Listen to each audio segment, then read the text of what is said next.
The bus smelled like old coffee and something sweet that had gone bad. I sat 3 rows from the back with my hood up and my hands in my pockets, feeling the $8 I had left folded twice in my right palm. $8. That was it. Friday was the deadline. The clinic called Tuesday morning and told me if I didn't have the payment by end of week, Mario was out. They didn't say it mean or anything. The woman on the phone was polite about it, professional, but she made it clear they weren't running a charity. $1,200 for the month. I had 8. I'd sent out 20 applications in the past 2 weeks. Fast food, warehouses, delivery services, overnight stocking at Publix. One of those places where they make you do a personality quiz that asks the same question 5 different ways to see if you're lying. I wasn't great at those. Probably came off desperate, which I guess I was. One place replied, IKEA, the big warehouse store off the Selman Expressway. Night recovery shift, $22 an hour. They needed someone to start immediately. I treated it like the only option because that's what it was. The bus rattled over a pothole and my phone buzzed in my jacket. I didn't check it. Probably the clinic again, or maybe Mario himself. He'd been texting me these long apologetic messages that trailed off halfway through, promising he'd pay me back, saying he was getting better. I believed the second part. The first part didn't matter right now. Carson Bradley drove the route. I'd seen him maybe 4 times in the past week, always the same flat expression, same reflective jacket over his transit uniform. He didn't make small talk. I liked that about him. When we pulled up near the Selman exit, he just nodded toward the window. IKEA stop. Thanks, I said. He grunted. Didn't look at me. I stepped off onto the service road and the doors hissed shut behind me. The building sat back from the expressway, this massive blue warehouse with yellow letters bigger than most billboards. During the day, the parking lot was probably packed. Families loading flat boxes into SUVs, kids running around the furniture displays. Now it was close to 11 at night and the lot stretched out mostly empty except for a single line of employee cars parked near the side entrance. Maybe 15 vehicles total. The overhead lights made everything look washed out, pale. It felt more like a facility than a store. Something about the way the building just sat there, huge and quiet. All those windows dark except for a few squares of light deep inside. I walked across the asphalt. My sneakers were scuffed enough that I didn't worry about them getting worse. The safety vest they'd told me to bring was folded in my backpack. I figured I'd put it on once I got inside. The employee entrance was around the left side, a plain metal door with a card reader and a buzzer. I hit the buzzer, waited maybe 30 seconds. The door opened and a security guard stood there with a clipboard. Stocky guy, short sandy blonde hair, pale blue eyes that didn't blink much. He had on a black polo with a security patch and a duty belt that looked more serious than I expected for a furniture store. Name, he said. Jacob Sandoval. He scanned the clipboard, running his finger down a short list, found my name about halfway down and made a mark next to it with a pen. ID. I pulled out my wallet and handed him my driver's license. He looked at it, looked at me, looked at it again. Took longer than it needed to. Finally, he handed it back and stepped aside. Go straight. Manager's waiting in the hall. Thanks. He didn't respond. Just closed the door behind me and went back to his post. The hallway was narrow, white walls with those motivational posters about teamwork and safety, bright fluorescent lights overhead that buzzed a little. It smelled like cleaning solution and something else, maybe cardboard or that pressed wood smell from all the furniture. I walked maybe 20 feet and turned a corner. She was standing there with a yellow vest in one hand and a handheld radio clipped to her belt. Auburn hair pulled back in a low ponytail, sharp green eyes, black slacks and a dark blouse under her own yellow vest. She looked up when I came around the corner and smiled, but it was the kind of smile people use at work. Professional. Fast. Jacob Sandoval. Yeah, Catherine Daniel, night operations manager. She held out the vest. You'll need this whenever you're on the floor. I took it and pulled it on over my hoodie. The fabric was stiff, like it had just come out of a package. Radio stays with me for now, she said. You'll get your own once you finish the first week. Okay. She looked at me for a second longer than felt normal. Her eyes moved across my face like she was trying to place something. It bugged me a little because I was doing the same thing.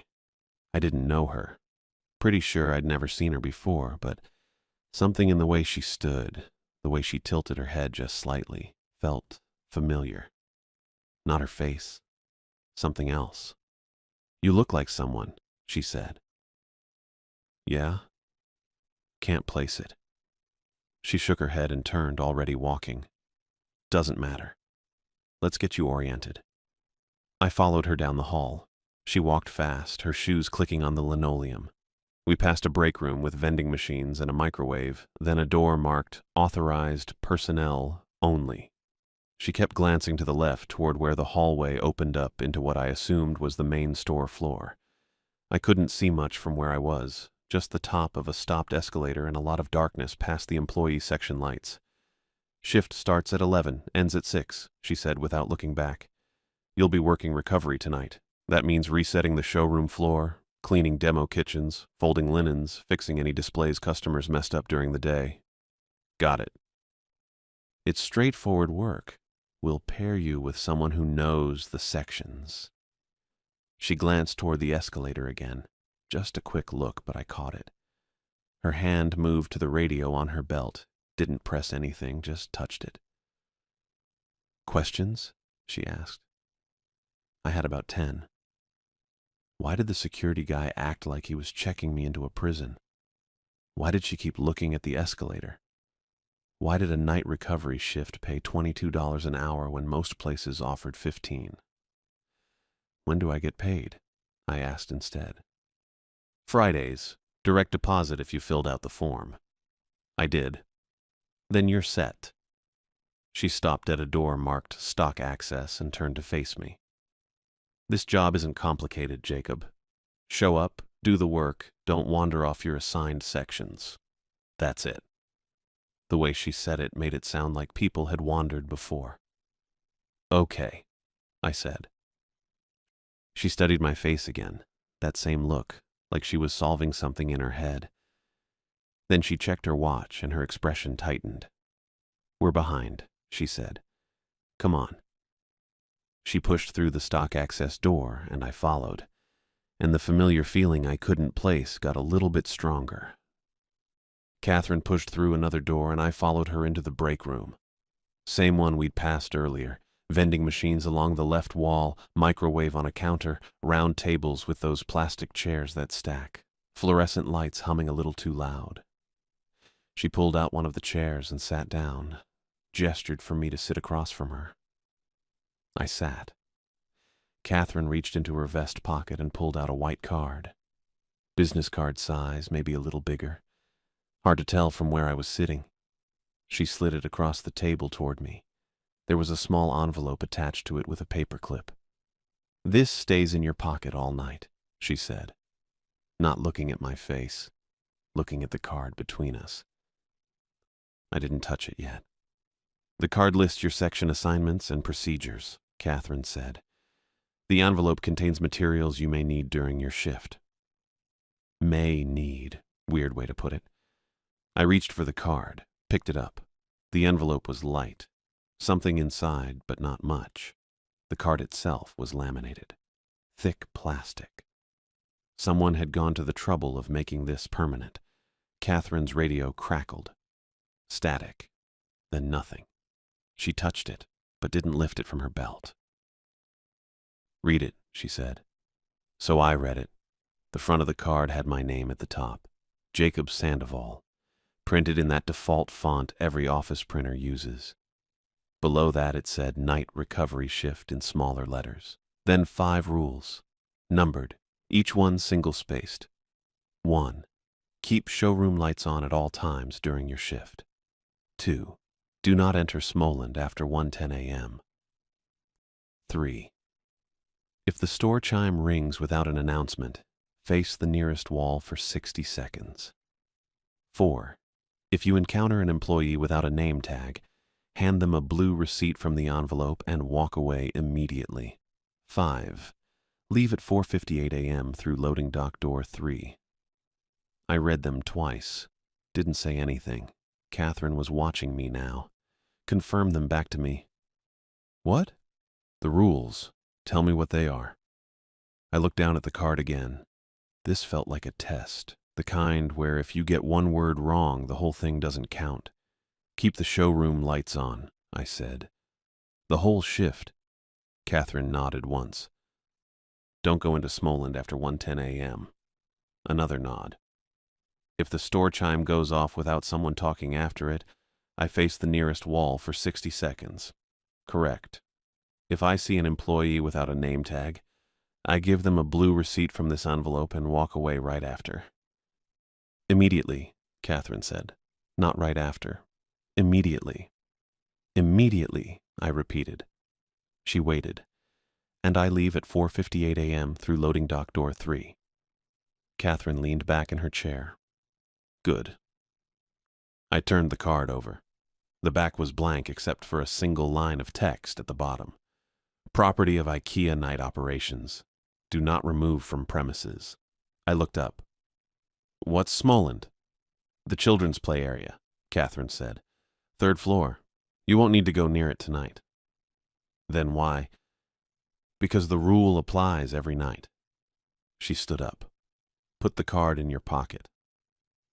I slid it into my front right pocket. The envelope came with it, still clipped on. I could feel the edge of something inside. Paper. Probably the blue receipts. Catherine checked her watch. It was one of those old Casio digitals. Black plastic band. She frowned at whatever time it showed. Your section tonight is living room display area C, she said. 2nd floor.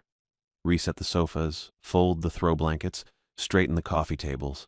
Someone will check your work at 3:30. I nodded. Didn't ask who. If you finish early, radio the floor supervisor. I thought I didn't get a radio until after the 1st week. You don't. Catherine walked toward the door. The supervisor will find you. That didn't make sense, but I didn't push it. She stopped with her hand on the door, turned back. Jacob. Yeah? Don't improvise. Don't problem solve. Just follow the card. I wanted to ask what she meant, what kind of problems she thought I'd run into folding blankets. But Catherine was already pushing through the door, and the way she moved made it clear the conversation was over. The door swung shut. I sat there for maybe 10 seconds. The fluorescent lights buzzed. The vending machine hummed.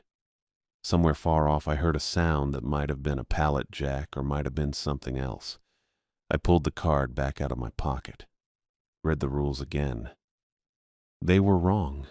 That's the only way I can describe it. Not incorrect, wrong. The kind of rules you don't get at a normal retail job. I'd worked overnight stocking at a Publix 2 years ago, and the rules there were simple. Clock in on time, stock the shelves, don't use your phone on the floor, clock out. That was it. This was different. Keep the lights on. Why would I turn them off? Why would that need to be a rule? Don't enter Smoland after 1:10. Specific time, not midnight, not 2 a.m., 1:10 exactly. Face the nearest wall if the chime rang without an announcement. 60 seconds. Who counted? What happened if I only did 59? An employee without a name tag. Every employee had a name tag. That was basic stuff. If someone didn't have one, they'd just go get a replacement from HR or wherever they kept them. And leaving at 4:58. Not 5, not 6 when the shift technically ended. 4:58 through a specific door. I put the card back in my pocket. $1,200. Friday. That's what I kept thinking. Mario's payment was due Friday, and this job paid $22 an hour. And if I worked 5 nights, that was over $800 before taxes. Not enough for the full $1,200, but enough to buy more time. Enough to call the clinic and tell them I had most of it, and the rest was coming. I could do 1 shift, Follow some weird rules, not ask questions. I stood up. The break room felt smaller than it had a minute ago. Or maybe I was just noticing how empty it was. No one else on break. No coats hanging on the hooks by the door. No half-empty coffee cups on the tables. I walked to the door Catherine had left through. Pushed it open. The hallway stretched ahead. White walls, motivational posters, fluorescent strips running along the ceiling. To my left, the hallway opened up where I could see the top of the stopped escalator and darkness past the employee section. That was where I needed to go. Second floor, living room display area C. I touched the card in my pocket, the plastic edge pressed against my fingers through the denim. No one around to ask for clarification, no supervisor standing nearby in case I had a question. Catherine was gone, the security guard was back at the entrance. I hadn't seen anyone else since I walked in. Just me and a laminated card with 5 rules that didn't make sense. I started walking toward the escalator. The building felt bigger the farther I went. That probably sounds stupid, but it's true. The ceilings were high and the hallway seemed longer than it should have been. And when I reached the point where the employee section ended and the showroom floor began, I stopped. The lights were on, bright overhead fluorescents. I could see rows of furniture displays stretching out into the distance. Sofas and chairs and lamps and rugs. Everything arranged in little fake rooms with tape on the floor marking the boundaries. Quiet, though. Completely quiet. I took the first step onto the showroom floor. Nothing happened. I don't know what I expected, but nothing happened. I kept walking, found the escalator. It wasn't running, but the steps were solid enough to climb. I went up slow, one hand on the rubber rail. Second floor opened up in front of me. More displays. Living rooms, dining rooms, bedroom setups, signs hanging from the ceiling with arrows pointing to different sections. I spotted the one that said, Living Room Display Area C. I headed toward it. The card stayed in my pocket. The envelope with the blue receipts pressed against my leg every time I took a step. I didn't understand what I was doing yet.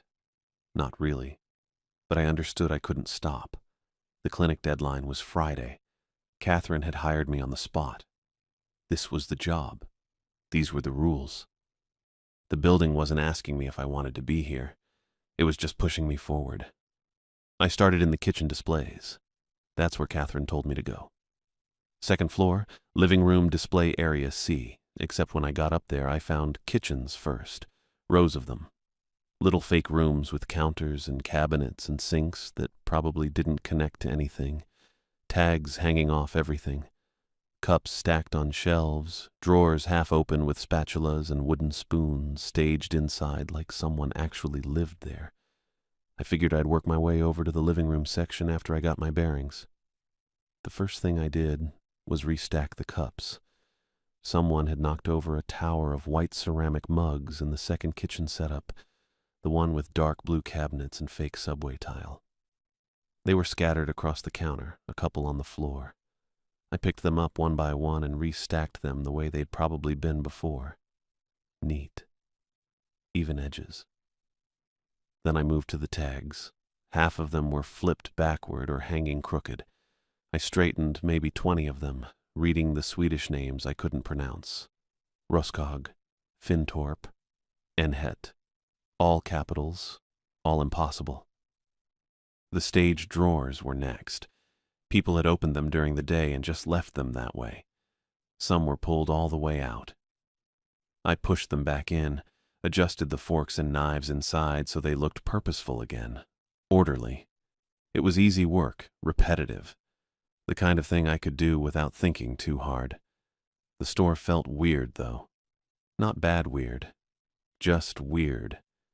It was quiet, but not silent. The air handling system ran constantly, this low hum that filled the whole building. It sounded kind of like being inside a very clean, very large machine. Temperature was steady. Lights were bright. Everything smelled like particle board and new fabric and whatever they spray on rugs before they sell them. It felt like a neighborhood. That's the best way I can describe it. An indoor neighborhood where no one lived, but all the furniture was arranged like they did. Fake living rooms, fake kitchens, fake bedrooms behind partition walls. I kept checking my pocket. Not for the card, for a radio. Catherine had shown me hers, clipped to her belt, black plastic, short antenna. She said I wouldn't get one until after the first week. But I kept reaching for where it would have been anyway. Habit, maybe.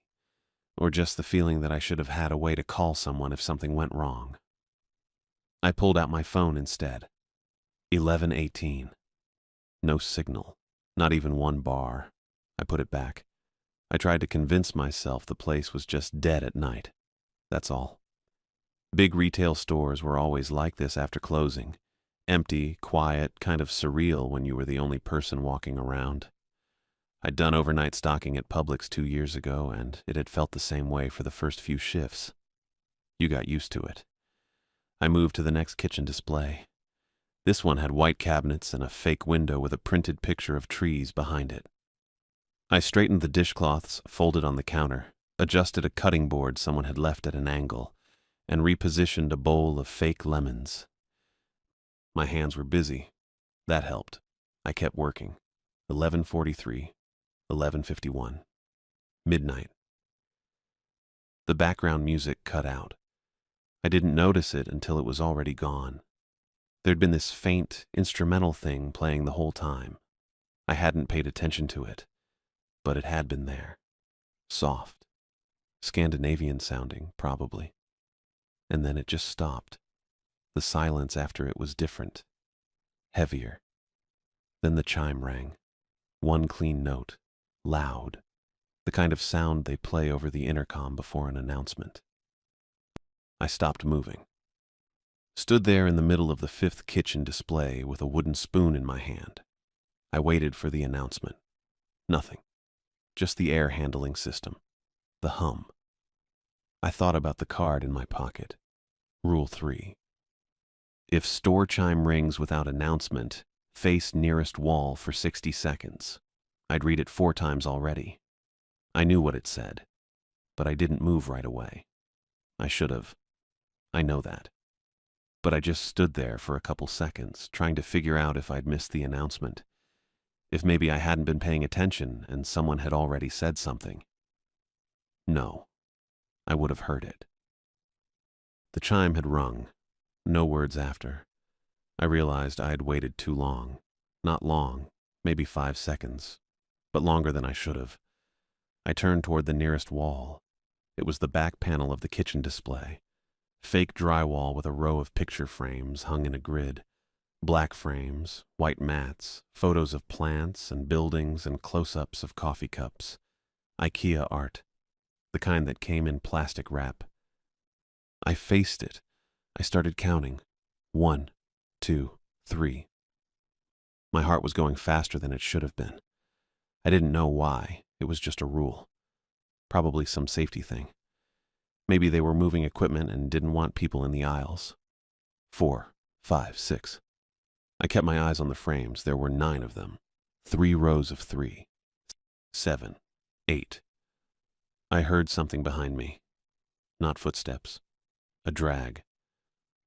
Something heavy moving over carpet. Slow. Uneven.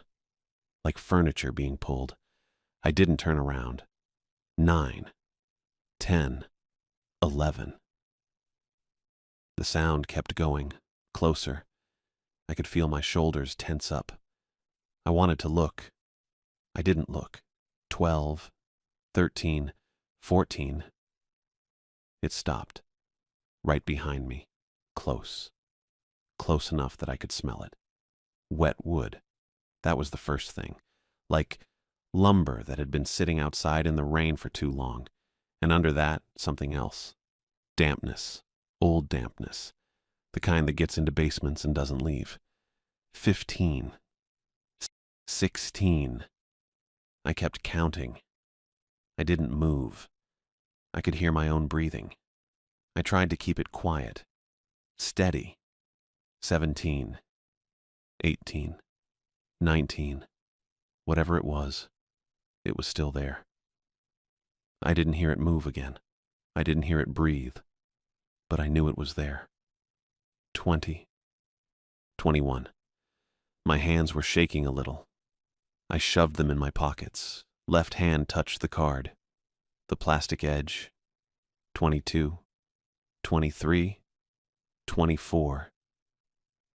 I kept my eyes locked on the wall, on the picture frames. I picked one and stared at it. A photo of a fern in a white pot. 25. 26. The smell was still there. Stronger, maybe. 27. 28. 29. 30. Halfway, I thought about turning around. Just a glance, just to see what it was. I didn't. 31. 32. 33. The air behind me felt heavier. I don't know how else to say it, like something was taking up space that hadn't been full before.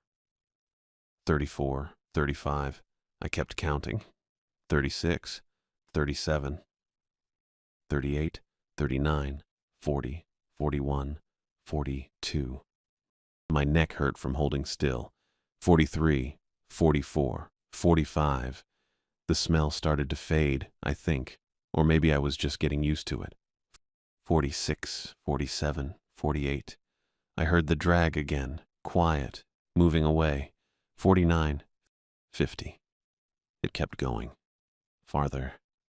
51, 52, 53. I couldn't hear it anymore. 54, 55, 56, 57, 58, 59, 60. I turned around. The music came back, same soft instrumental, like nothing had happened. I looked at the aisle behind me. No person, no cart, no furniture out of place, no wet spot on the carpet, no trail, no sign that anything had been dragged anywhere. Nothing that matched what I'd heard. Nothing that matched what I'd smelled. I stood there for a long time. Maybe 30 seconds. Maybe a minute. Then I went back to work. I straightened a set of nesting bowls in the next display, folded a hand towel, adjusted the angle of a dish rack. My hands were still shaking a little. I ignored it. The store didn't feel empty anymore.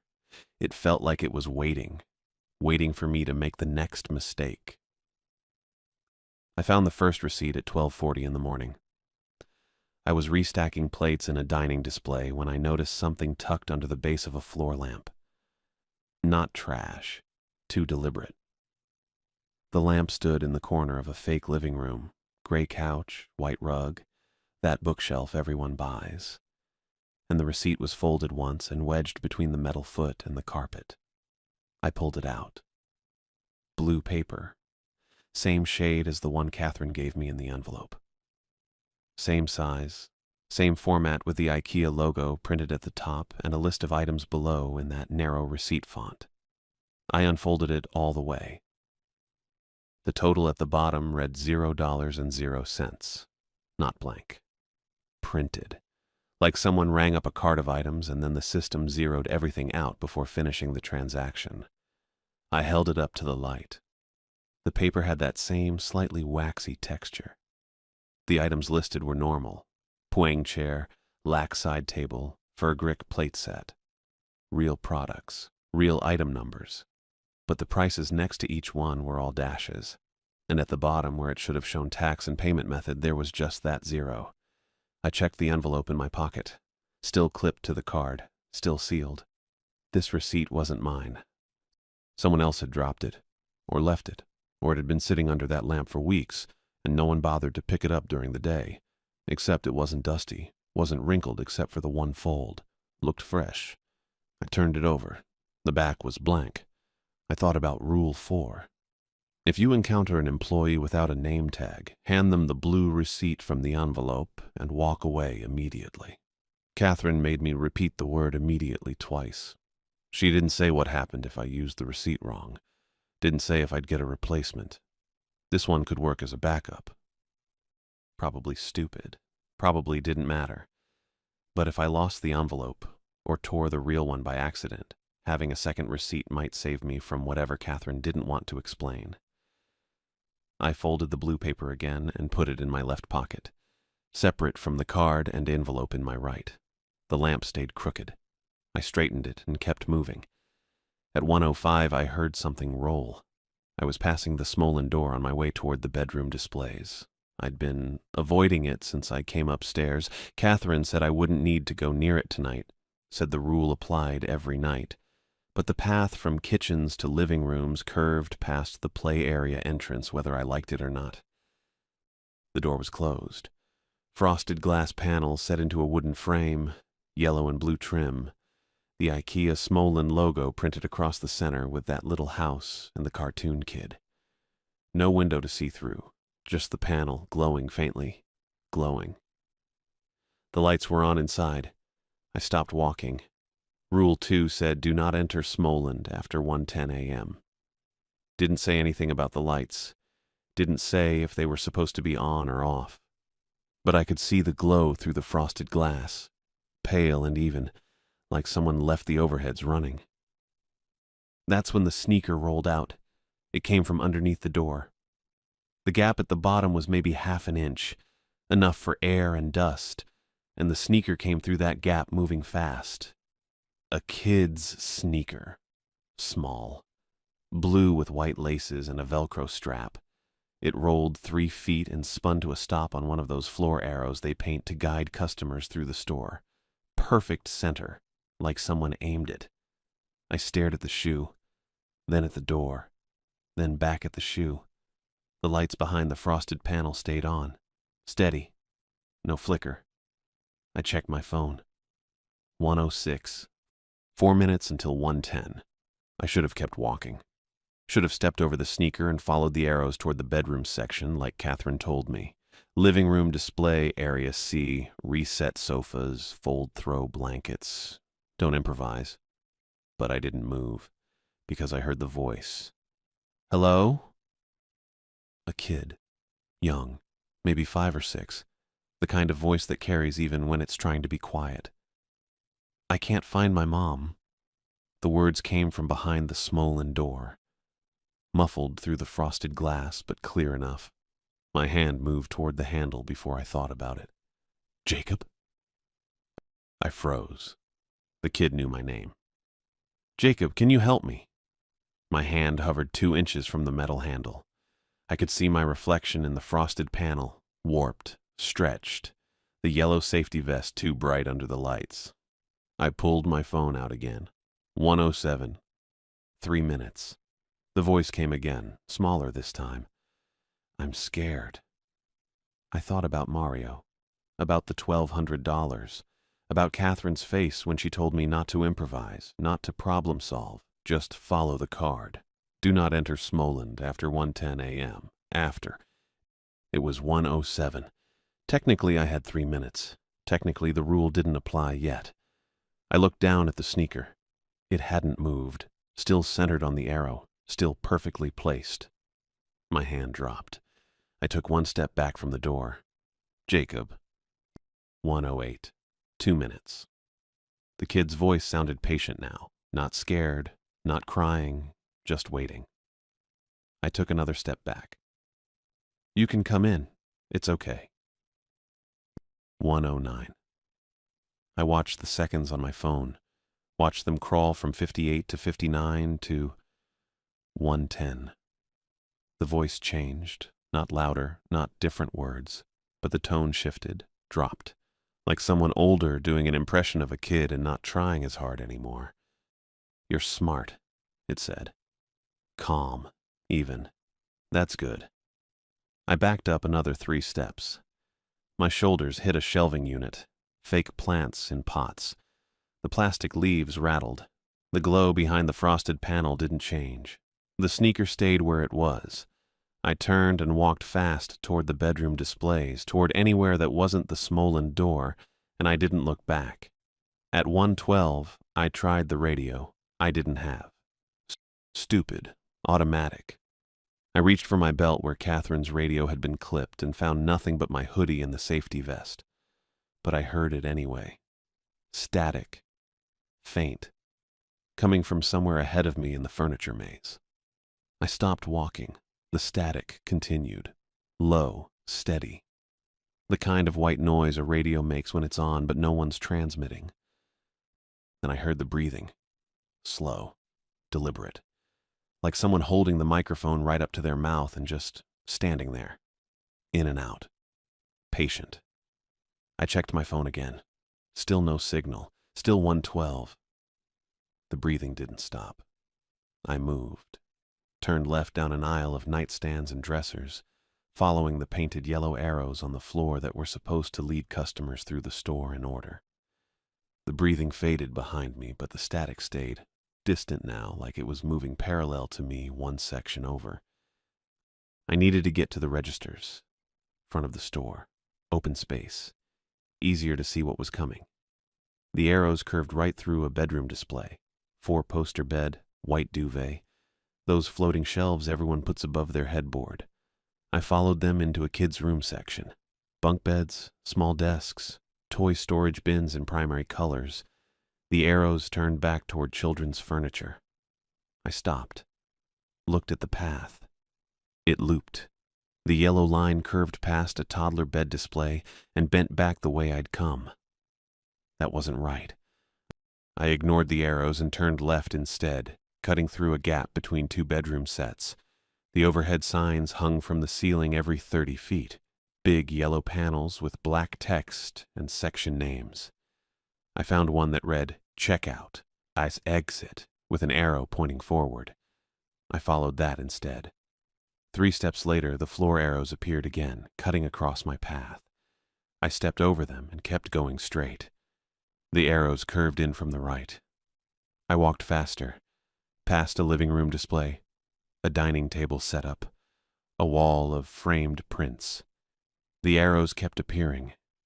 They bent toward me from the left now, guiding me back toward the kids' section, toward the small furniture and the bright plastic bins and the bunk beds I'd already passed. I stopped in the middle of an aisle. The overhead sign still said, "Checkout, exit, forward, straight ahead." But when I looked at the floor, the arrows curved right, back toward children's furniture. I stood there for maybe 20 seconds. The static was gone. The breathing was gone. Just the air system hum and the fluorescent lights and the feeling that the store was bigger than it should be. I looked up at the sign again. Checked the direction. Ignored the arrows completely. Then I walked straight toward the registers, keeping my eyes on the overhead signs, stepping over every painted line that tried to turn me around. It took 4 minutes. The front lanes opened up ahead.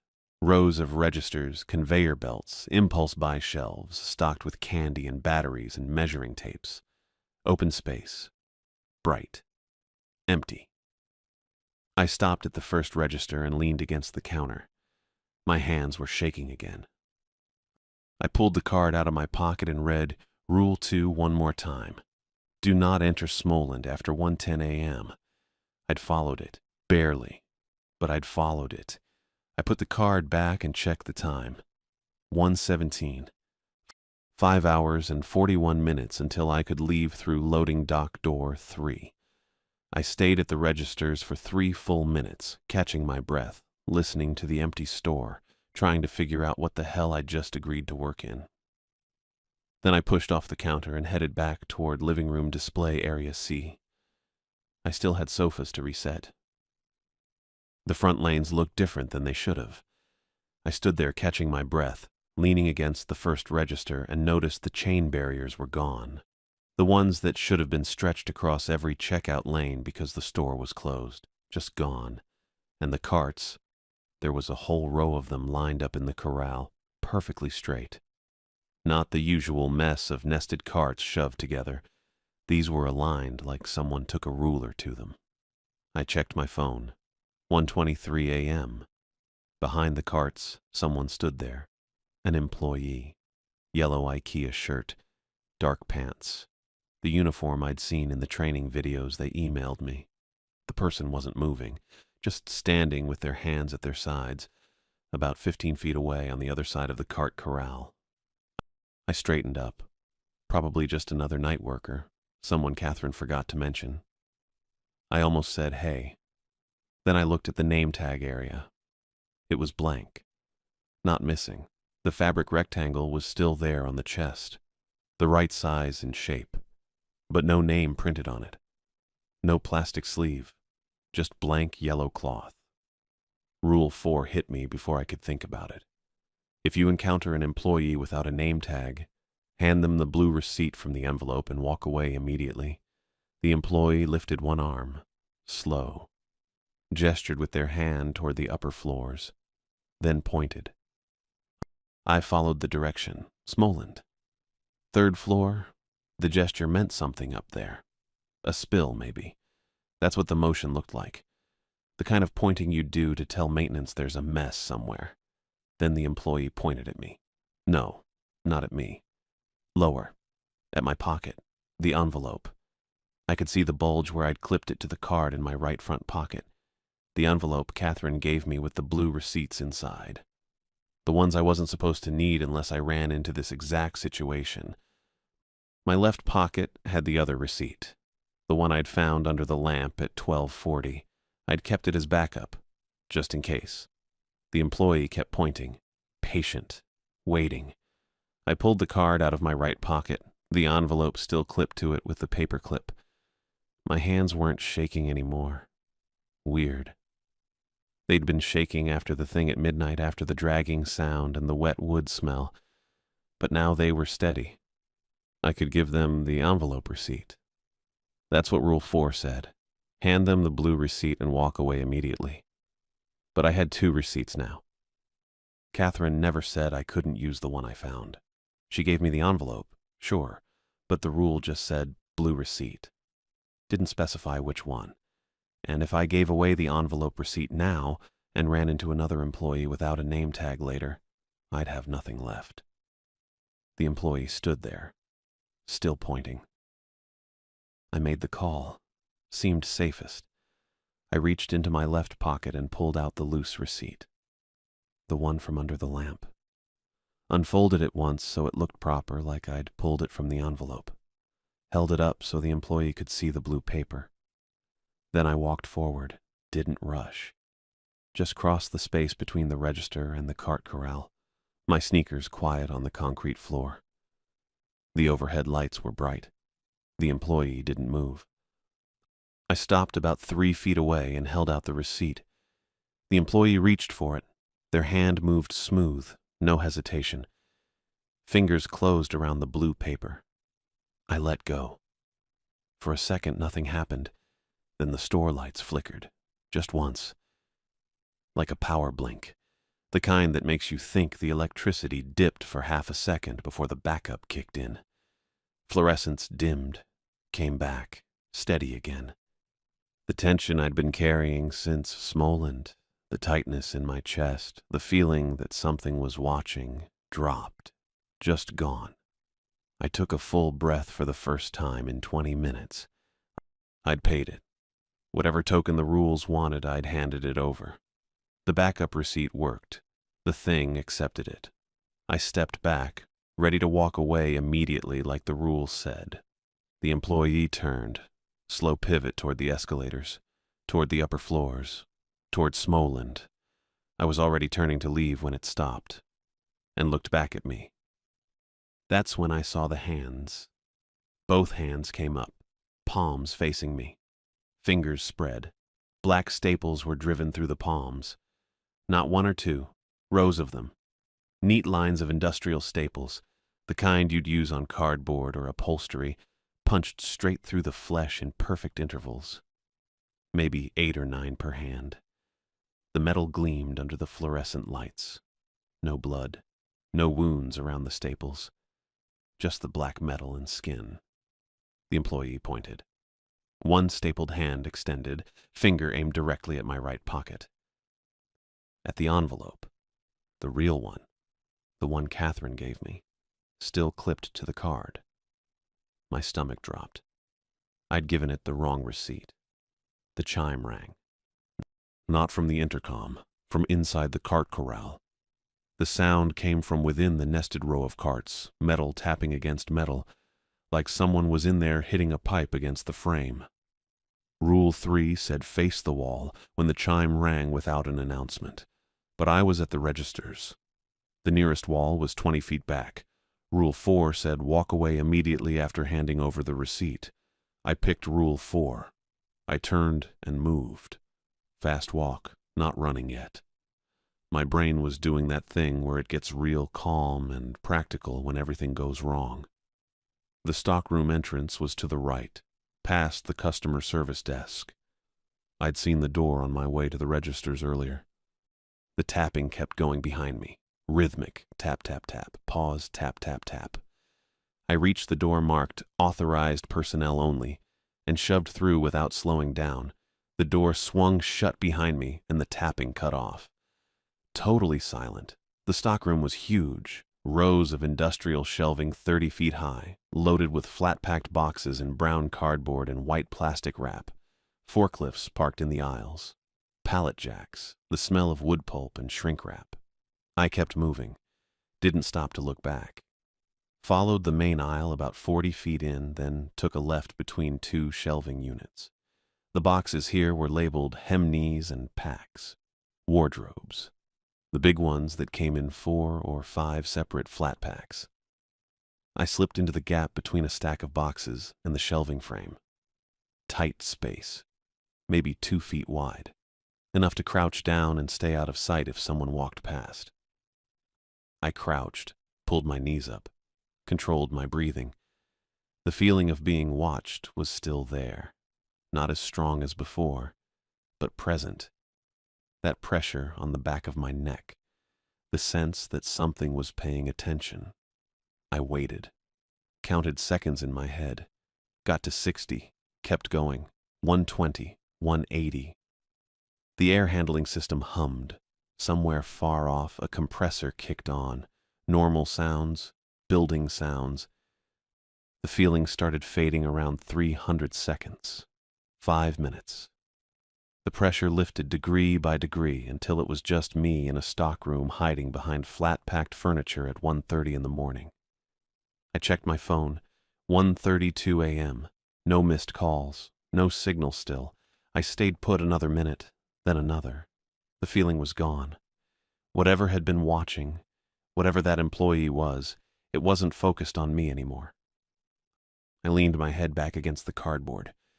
The box behind me said, Hemknee wardrobe, black-brown, $228. Assembly required.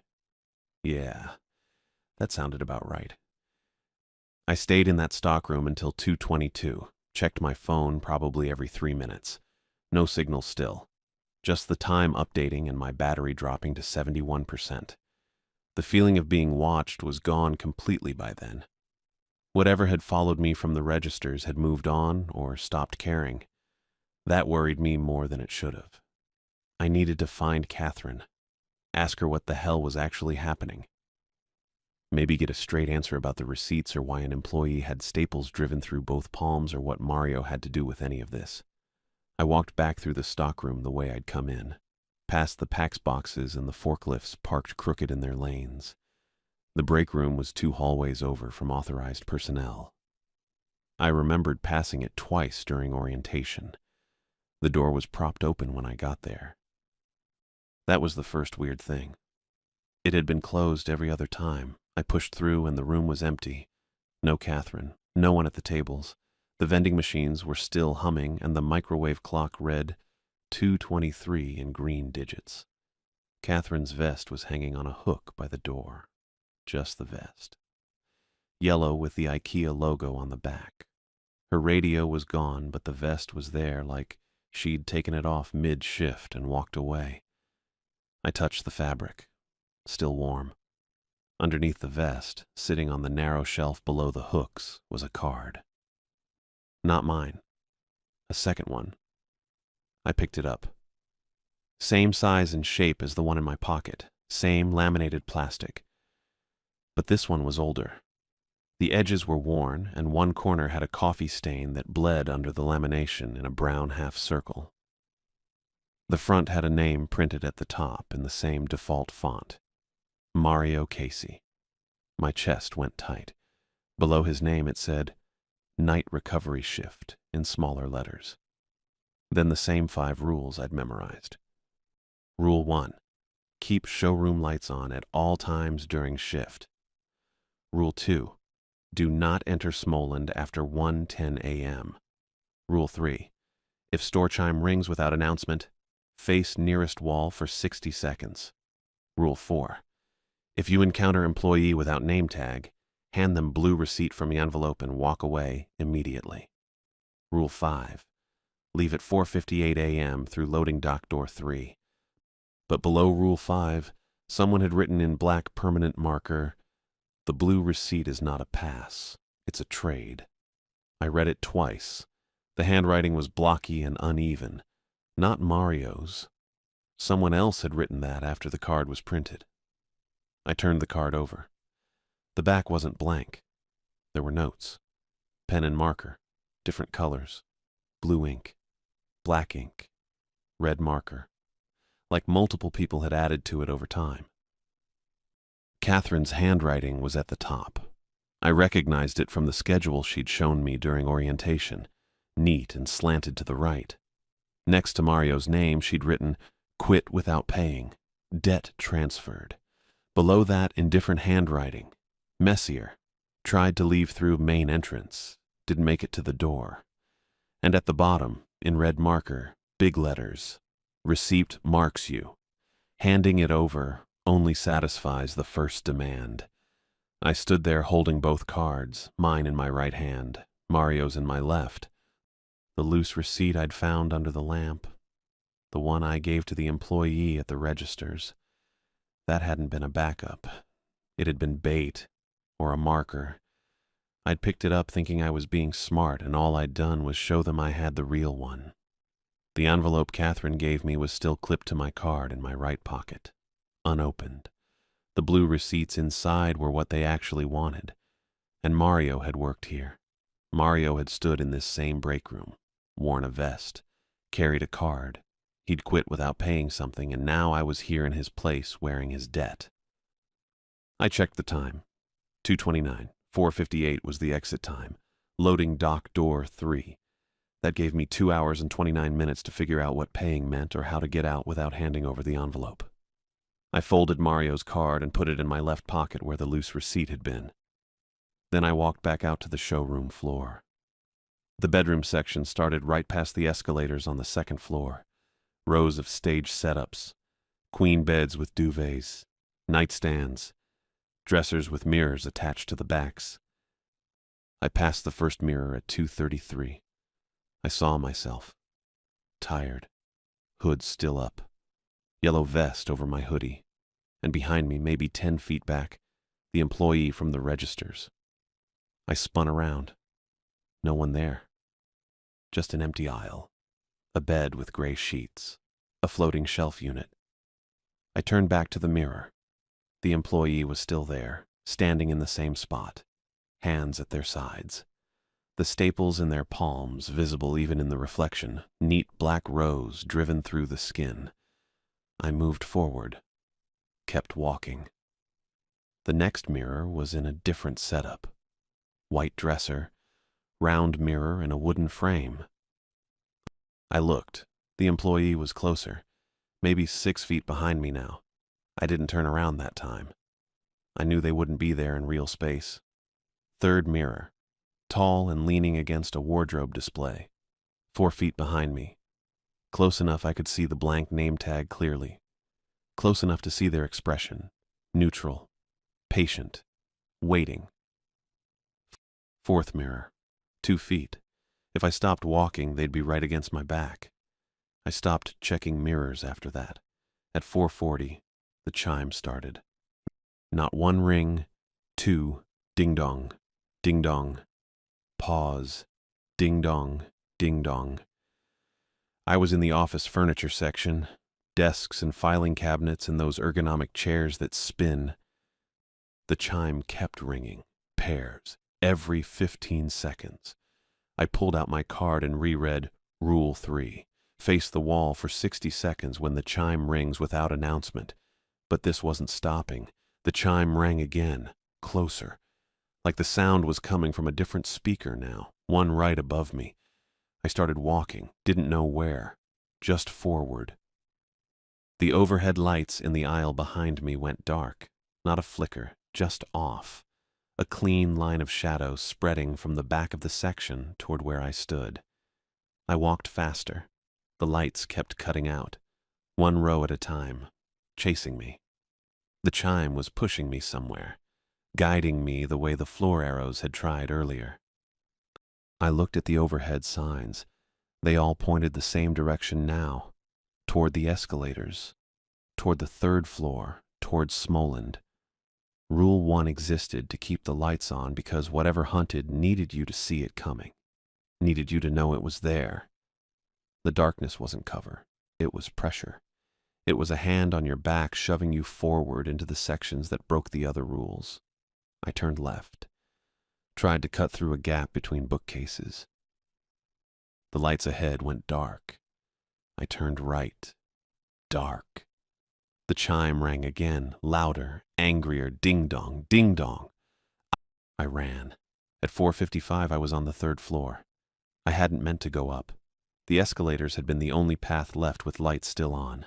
The Smoland door was 20 feet ahead of me, closed. Frosted glass panel, yellow and blue trim. The chime stopped. Total silence. Just the air system hum. The door opened, slow, swinging inward on its hinge. The employee stepped out. Same yellow shirt, same blank name tag, same staples through both palms. But now they were wearing something else. A paper wristband, the kind they give kids when they check into Smoland. Blue with a printed number. In their right hand they held my envelope. Not one like it. Mine. I checked my pocket. The card was still there, but the paper clip was empty. The envelope was gone. The employee held it up, gestured with their other hand, pointed at me, pointed at the envelope, pointed at their open palm. The trade was due. I didn't have a plan. Didn't have time to think. I saw a box cutter on a shelf next to a stack of canvas bins. The orange handle kind with the slider blade. I grabbed it, flicked the blade out. The employee didn't move. I ran forward. Not at them. Past them. Toward the stockroom entrance I'd used earlier. They turned to follow but didn't chase, just watched. I hit the door to authorize personnel and kept running. Through the stockroom. Past the shelving units. Toward the back where receiving was marked on a yellow sign. The compactor was in the corner. Industrial. Big metal chute. Red button on the wall next to it labeled Start. I sliced the envelope open with the box cutter. The blue receipts fell into my hand. 2 of them, identical. Waxy texture. I shoved them into the compactor chute. Hit start. The machine groaned. Metal grinding metal. The receipts disappeared into the mechanism. The chime screamed. Not a ding-dong. A scream. High-pitched, metallic, like feedback through a blown speaker. It cut off mid-tone. Silence. I didn't wait to see what happened next. 4:58. I ran through the stockroom to the back wall. Found loading dock door 3. Big metal roll-up door with a regular exit door built into the side. I shoved it open. Dawn. Pale gray light. The parking lot spread out in front of me. The overhead lights in the lot clicked off one by one in a neat line from left to right as I stepped outside. Catherine was waiting. She stood next to a concrete pillar 10 feet from the door. Yellow vest, back on. Radio clipped to her belt. She held a paper in her hand. My timesheet, already printed. "You made it," she said. I didn't answer, just stood there trying to catch my breath. "The compactor will be sealed by 8, Catherine said. "Incident logged as equipment failure. Maintenance won't find anything." What the hell was that? "A debt," Catherine said. "Mario worked nights here. 6 months ago. He tried to leave early, not through the dock, through the main entrance. Didn't make it to the door." "What happened to him?" "He got out eventually," Catherine said. "But he didn't finish his shift. Didn't pay what he owed. The receipt system collects what's due. You showed up using his name as a reference. That transferred it." That's not how jobs work. Catherine handed me the timesheet. This one does. I looked at the paper. Hours logged. Pay calculated. $22 times 7 hours. $154 before taxes. I needed it. For the clinic. For Mario. I took it. Next shift is tomorrow, Catherine said. Same time. I'm not coming back. You work the shift. You'll get paid, but the system doesn't close until you finish a full week. I destroyed the receipts. You destroyed 2 pieces of paper, Catherine said. The debt doesn't live in the envelope. It lives in the card. You still have that. I pulled the card from my pocket, looked at it. My name, the 5 rules. Property of IKEA night operations. You can quit, Catherine said, but you'll owe the difference, same as Mario, and it'll follow you the same way. This is insane. This is the job, Catherine said. She turned toward the building. Door locks in 30 seconds. If you're staying out, stay out. If you're coming in, come now. I didn't move. Catherine walked back to the employee entrance, pulled the door open, looked back once. I stayed where I was. She went inside. The door clicked shut. I stood in the parking lot as the sky lightened from gray to pale blue, watched the building, watched the lights inside stay on. Then I walked to the service road and waited for the bus. Carson picked me up at 5:43. Same route, same driver. I sat 3 rows from the back, didn't check my phone, just watched the city wake up through the window. The rules were built to extract something, not just labor, something else. And the people who ended up working nights were the ones who couldn't afford to owe, the ones who needed $1,200 by Friday, the ones who'd take $22 an hour and not ask questions until it was too late. Mario had tried to run. I'd finished the shift. I didn't know which one of us made the right choice. The clinic payment was due in 4 days. I had $154 coming. Not enough. Not even close. But I had the card in my pocket. And Catherine said the system didn't close until I finished the week. I got off at my stop and walked home. The store would be waiting tomorrow night. I wasn't sure yet if I'd go back.